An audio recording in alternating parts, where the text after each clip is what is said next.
The story begins under the blistering midday sun at a dusty, nearly abandoned train station in the middle of a dry western town called Three Cedars. The town sits at the edge of civilization, a place where people come to disappear, settle debts, or hide from their past. It's here that the locals go about their day with a hardened routine, indifferent to anything that doesn't involve survival or personal gain. Suddenly, a freight train screeches to a halt on the rusted tracks. It's not a passenger train, so when a bruised young woman stumbles out from between two boxcars, her appearance immediately draws suspicion. She's barefoot, her torn dress hanging loosely over her frame, and her face is pale from exhaustion. Her right eye is swollen, and purple bruises cover her arms and collarbone.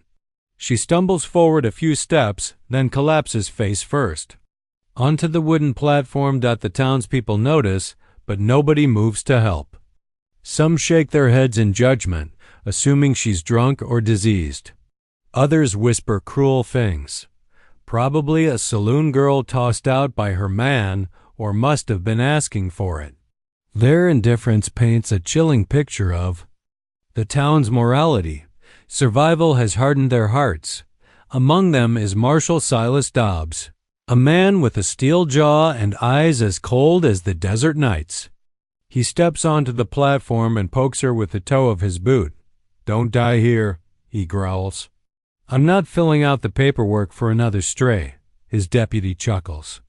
Dobbs orders two men to drag her away and dump her behind the station, out of sight. Before they can do it, someone interrupts. A quiet voice, firm but calm, says, "That's enough." The crowd parts as a tall, broad-shouldered cowboy steps forward. His name is Eli McCrae, a rancher from out of town, who arrived that morning to sell a herd of cattle. His weathered hat casts a shadow over piercing blue eyes that assess the scene with quiet intensity. He's not a man of many words, but the way he carries himself demands respect. He kneels beside the woman and gently lifts her head.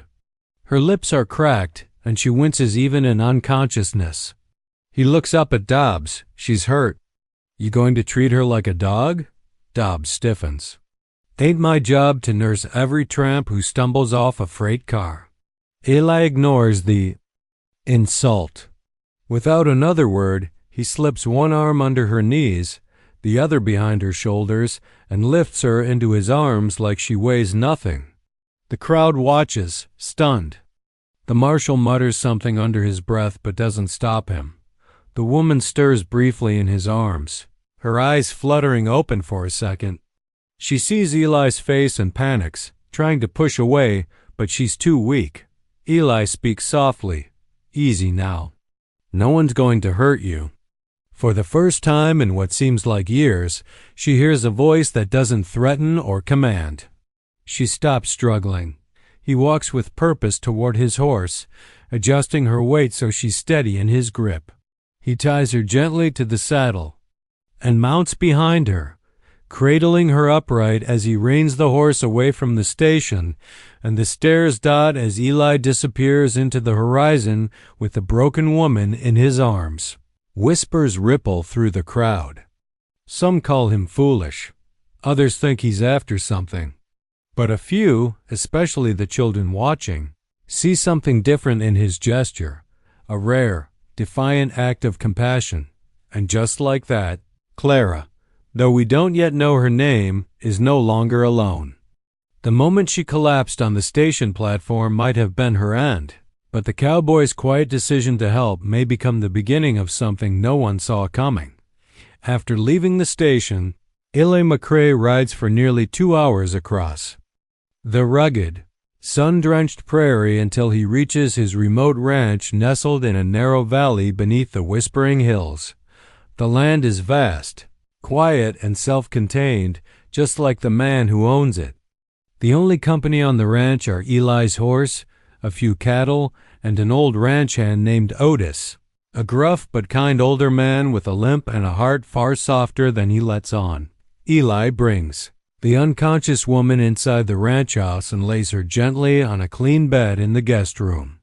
Her body is thin, her cheeks sunken, and her skin covered in deep bruises, rope burns, and scrapes. It's clear she's been abused for a long time. Eli doesn't ask questions. He brings a basin of warm water and, with deliberate care, begins cleaning the dirt and blood from her hands and face. When she wakes up, she's terrified. She jerks upright, eyes wide with panic, and backs into the headboard like a cornered animal. Her voice is hoarse as she demands to know where she is. "Who are you? What do you want from me?" Her hands tremble, ready to fight or flee. Eli stands a safe distance away, both palms open. "You collapsed at the station. Folks weren't about to help. I brought you here to rest, that's all." She doesn't trust him. She doesn't trust anyone. But her body is too weak to fight. When he offers her water and food, she eyes it suspiciously, then finally accepts. She eats like she hasn't had a real meal in weeks, probably because she hasn't. Over the next few days, Eli gives her space. He speaks only when necessary and keeps his tone even, never raising his voice. He leaves fresh clothes outside her door and lets her decide when to step outside.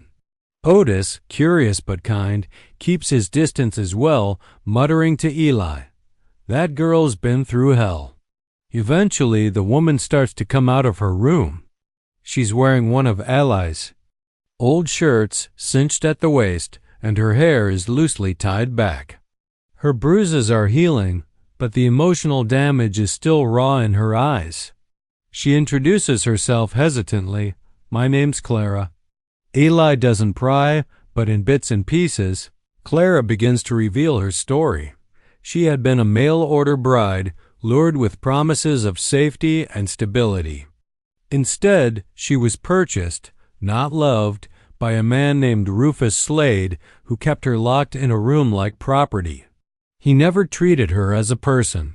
She bore it for months until one night she escaped with nothing but the clothes on her back.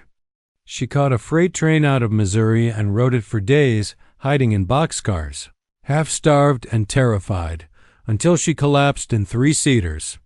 Eli listens without judgment. When she apologizes for being a burden, he cuts her off. "You're not, and you're safe here." As days turn into weeks, Clara starts to help around the ranch. She gathers eggs, tends the small garden, and even starts brushing down Eli's horses. It's hard work, but it gives her a sense of purpose, something she hasn't felt in a long time. A quiet tension begins to grow between her and Eli.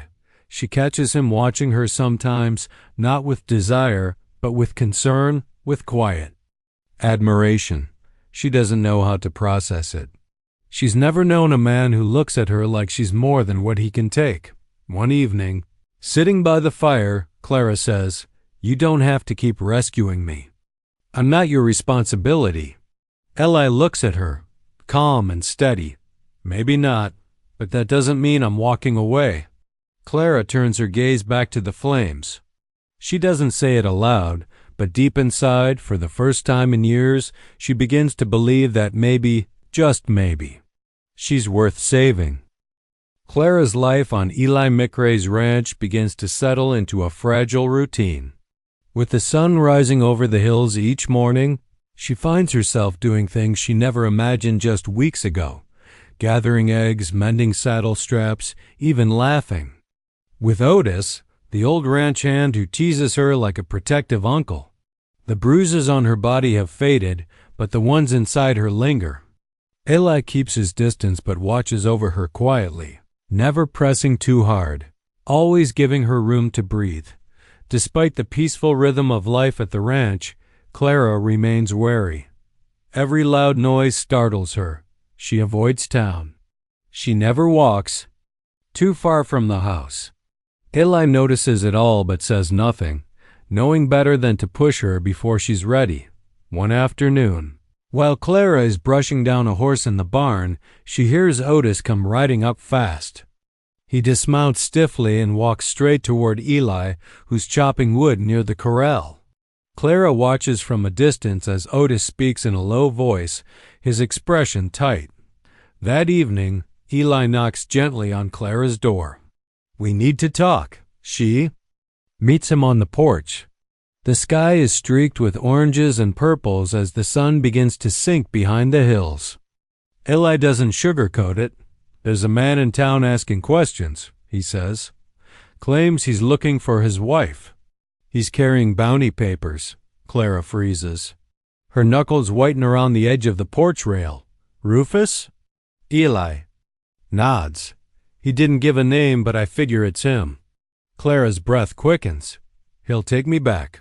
He forged papers before, said I was insane, that I needed care, but he only wanted a servant he could break."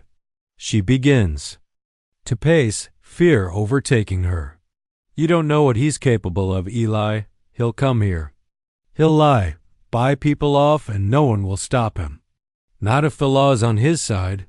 Eli stays calm. "Then we stay ahead of him." But Clara can't calm down. That night, the old fear grips her again, the terror of being locked away. Powerless. Memories come rushing back. The iron bolt on the inside of the door, the endless days in a dark room, the mocking voice calling her property. She lies awake in bed, clutching a kitchen knife under the covers. At dawn, she makes a decision. She scribbles a note and leaves it on Eli's table. "Thank you for everything, but I can't let you get caught in this. I'm not worth the trouble." She packs a few belongings and quietly saddles one of the ranch horses. Just as she's riding down the trail toward town, Eli spots her from the ridge above. He doesn't yell. He simply rides after her. He catches up just as she nears the outer edge of Three Cedars. "What are you doing?"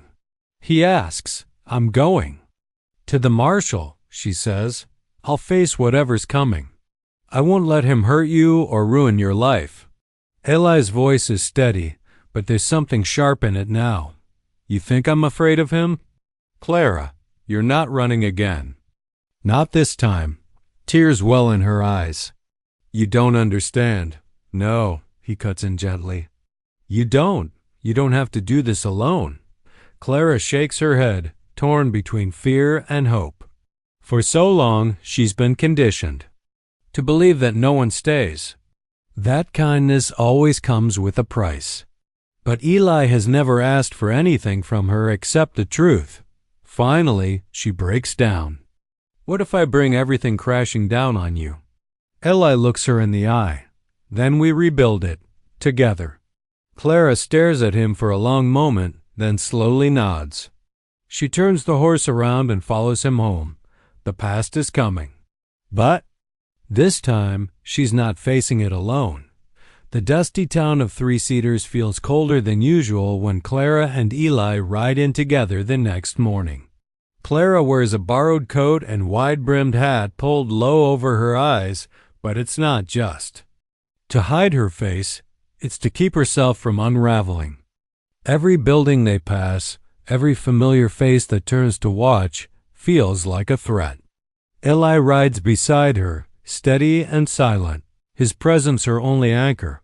They tie their horses outside the sheriff's office, but it's not Marshal Dobbs who greets them. It's the bounty hunter who's been asking questions. A smug, greasy man in a black coat. He steps out of the office and tips his hat. "You're a hard girl to track, Clara." She flinches at hearing her name in his voice. Names. "Wade Jasper," he says, holding out a stack of official-looking papers. "Legal documentation from Missouri. This woman," he says, pointing at Clara, "is the runaway wife of one Rufus Slade, a respected landowner. She's unstable, possibly dangerous, and by law, she's to be returned to her husband." Clara's voice shakes. "He forged those documents. He locked me up. He beat me." Wade sneers. "Got no proof of that. But I've got this." He waves the papers again. Eli steps forward, looming over him. "She's not going anywhere." Marshal Dobbs appears just then, summoned by the tension. He eyes the situation warily. "This man's got a claim, McCrae. Can't ignore a legal bounty. She's not a criminal, Eli growls. She's a victim. Clara takes a step forward. Her voice wavers, but she pushes through. He called me his wife, but I never signed anything. He kept me locked in a room for 6 months. He never let me leave. I escaped on a train with nothing but the clothes on my back. Wade scoffs. She's lying. Eli pulls a letter from his coat and hands it to the marshal. That's from the sheriff in Ash Grove, Missouri. I sent it last week when I figured someone might come looking. Read it. Dobbs opens it reluctantly. As he reads, his face hardens. The letter states that Rufus Slade is under investigation for fraud, unlawful imprisonment, and abuse of mail-order brides. Several women have come forward. Clara isn't the only one. The room falls silent. Still. Wade insists he has legal right to take her. Those charges ain't convictions. She's still his wife until a court says otherwise. Eli turns to Clara. You tell them. Tell the whole damn room. Clara nods. She steps forward, trembling, and unbuttons the collar of her coat. Beneath it, faint but visible, is a brand mark. The initial des burned into her collarbone. Gasps ripple through the crowd. He did that to me, Clara says. Said it meant I belonged to him. Dobbs looks visibly shaken now. Even Wade seems momentarily stunned. Then, from the back of the room, a voice speaks. I believe her. It's Miss Lorna, the town schoolteacher. She steps forward. I've seen women like her before. That man who did this, he's a criminal. Next, Doc Havers, the town doctor, adds, I examined her injuries weeks ago. No woman gets those bruises from falling downstairs. It's no longer a legal debate, it's a moral reckoning. The townsfolk begin murmuring. Wade's hold weakens. Marshal Dobbs folds the letter. Until this is sorted in Missouri, she stays right here, under protection. Wade protests, but Dobbs shuts him down. One more word and I'll arrest you for harassment. Outside, as Clara steps into the sunlight, she feels her knees nearly give out. Eli is there, holding her steady. For the first time in years, she is seen, believed. Her justice hasn't been fully served. Not yet. But Clara is no longer a nameless shadow fleeing from fear. She has a voice. She has people who stood beside her. And most of all, she has Eli, a man who never once asked her to be anything but herself. The fight isn't over. But the tide has turned. With Marshal Dobbs' reluctant protection in place and Rufus Slade's crimes beginning to come to light, Clara finds herself in unfamiliar territory, not running, not hiding, but standing her ground. The dusty little town that once watched. Her collapse on the station platform is now whispering a different tune, and yet the air is tense. She knows her former captor won't give up without a fight. The bounty hunter, Wade Jasper, doesn't leave quietly. He lingers in three-seaters, skulking near saloons and muttering to anyone who will listen. He tries to turn opinion against Clara, suggesting she's a manipulative liar, a hysterical woman inventing stories to ruin a good man. But fewer people believe him now. Some townsfolk, especially the women, remember how many times they'd heard those excuses before. Still, danger brews just beyond the surface. One evening, as the sun dips low and casts long shadows over the valley, Clara sits on Eli's porch, watching the sky fade from gold to blue. She's been quieter since the court hearing. Though she's grateful for the townspeople who stood up for her, she knows Rufus will send someone worse next time or come himself. Eli joins her, 2 mugs of coffee in hand. You're still looking over your shoulder, he says gently. Clara nods. It doesn't feel over. Eli reaches into his coat pocket and pulls out a folded letter. That's because it's not. But this helps. She reads it. A formal warrant issued from Missouri. Rufus Slade is now officially a wanted fugitive charged with unlawful imprisonment, abuse, fraud, and trafficking. Witnesses have come forward. Other women, other scars. Clara isn't the only one anymore. He'll run, she whispers. Maybe, Eli replies, but he won't run far. As if on cue, a gunshot cracks through the quiet evening. It's followed by shouting from town. Clara and Eli mount their horses and ride fast toward the chaos. They arrive at the sheriff's office to find Wade Jasper handcuffed, his face bloodied and furious. Otis stands nearby, rifle in hand, breathing heavily. Apparently, Wade had cornered Clara's friend Miss Lorna outside the schoolhouse, demanding she recant her testimony. Otis intervened before things turned uglier. Marshal Dobbs makes the rare move of shaking Eli's hand. Guess I misjudged you, McCrae, and her. Clara looks at him, startled. Dobbs, the man who once let her be dragged across the platform, now holds his hat in his hand, an unspoken apology hanging in the air. You've got people in your corner now, he says gruffly, then adds, I'll send Wade to Missouri with that warrant. As Wade is dragged away, Clara feels a weight lift from her chest. But she knows the threat isn't over until Rufus himself is dealt with. The next morning, a telegram arrives from Missouri. Rufus Slade has been arrested near Kansas City, trying to flee the state with false papers and a new bride. He's in custody. Formal charges are pending, and Clara is invited to testify, though it's now clear her case has helped bring a monster down. Back at the ranch, Clara walks to the barn where Eli is tending a horse. She stands there for a long moment, watching him in the quiet morning light. He turns to her and smiles gently. It's done, she says. He nods. You did it. No, she replies, stepping closer. We did.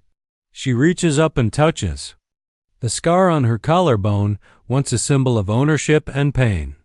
Now it's just a memory, not erased but no longer in control. Eli notices, and his gaze doesn't flinch or pity. He simply says, That's not who you are anymore. Tears spring to her eyes. Then who am I? He answers softly, Someone free. At long last, the reckoning is over. The past has lost its grip. Clara doesn't need anyone's permission to exist, to speak, or to heal. But having someone like Eli walk beside her through it all, without owning her, without saving her, made all the difference. And for the first time, redemption. Doesn't feel like a distant dream. It feels like home. The dust has finally begun to settle in Three Cedars. Rufus Slade is behind bars, the bounty hunter is gone, and Clara is no longer a name whispered in pity or suspicion. She's become a symbol of quiet resilience. But freedom, Clara is learning, isn't just the absence of chains, it's figuring out what to do with the space where fear used to live. Back at the ranch, the days are warmer now, and so is the air between Clara and Eli, but nothing has been said aloud. He gives her the same space he always has, letting her decide when and if she wants something more than companionship. Clara throws herself into the work. She plants vegetables, tends to the hens, and even teaches Otis how to make bread, much to his grumbling amusement. It's a simple life, but for someone who once spent days locked in darkness, it's everything. And yet, there's a new kind of discomfort now. The fear of the unknown. Clara had spent so long in survival mode that the idea of planning a future feels overwhelming. She often catches herself staring into the distance, asking quietly, What now? One afternoon, Eli rides out and doesn't return until sunset. Clara assumes he's gone into town for supplies. But instead, she finds him in the clearing behind the barn, standing beside a half-built cabin frame. The outline is small, a home in progress. Her breath catches. You building something? She asks softly. Eli nods, leaning on a beam. Figured. The old house was never meant for two. Thought maybe. This could be yours, if you wanted it. She's stunned. He's offering her not a ring, not promises, but a home. Not beside him, not beneath him, but her own place, made by his hands, but meant to belong to her. "I thought you might ask me to marry you," she says honestly, her voice low. "I might," he replies, meeting her gaze, "but I figured you should have a home first, a place you know you can walk into or walk away from with your head high." Tears sting her eyes. She walks into the frame and runs her hand over the wood. "No one's ever given me anything without a price." "I'm not giving this to you," Eli says with a half smile. "You've earned it." Over the following weeks, the two of them work on the cabin together. Hammer by hammer, wall by wall, it becomes a shared space, not just of wood and nails, but of trust, hope, and mutual respect. Otis jokes that it's the slowest courtship he's ever seen, but it's also the most honest. Clara begins to help other women in town, especially girls who've come from nothing and no one. She tells her story quietly, not for sympathy, but so someone else might find courage. The school teacher, Miss Lorna, asks Clara to teach a weekly class for local girls on self-reliance, sewing, cooking, reading contracts, even how to say no. One morning, Eli finds Clara out by the garden, dirt on her knees, hair tied back. He watches her laugh, really laugh, as she chases a loose chicken across the yard. When she turns and sees him watching, she walks over and says, without warning, "Yes." He blinks. "Yes to what?" "To your question," she says, smiling, "the one you haven't asked yet." He grins, slow, wide, and honest. "I guess I better get to building a bigger porch." And just like that, it's decided. There's no grand ceremony, no white dress. Just two people, scarred but healing, walking side by side into a future neither thought they'd get to have. The story ends with Clara standing on the porch of the new home, not rescued, not owned, but reborn. Behind her, Eli steps out, wraps an arm around her waist, and says nothing, because sometimes the quietest endings are the loudest victories. And sometimes the softest beginnings grow from the hardest roads.